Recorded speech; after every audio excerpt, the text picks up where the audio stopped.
Representative Mike Hawker's House Bill 224 would take 4.5% of the permanent fund's market value from the earnings reserve for state government each year.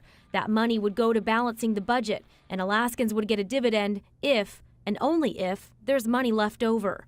With oil prices at an unforeseen low, even if they bounce back to $50 a barrel, that wouldn't be enough. We don't actually begin making significant revenue until you get above 80.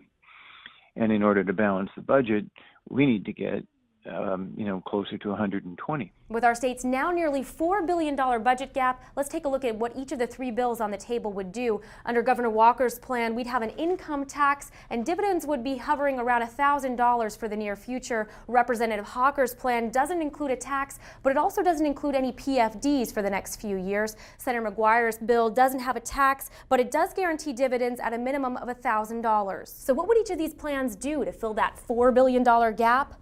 Well, even if lawmakers passed the governor's bills as is, because of oil prices, we'd still be left with a $1.2 billion gap. With Representative Hawker's plan, that number comes out to $1.9 billion, and under Senator McGuire's plan, the state would still be left with a $2.3 billion deficit. You're right, the bill itself is only part of the solution, but it's a stable part of the solution, and it's one that will allow dividends to continue into the future. The three plans are all pieces of a complicated puzzle lawmakers will have to solve soon.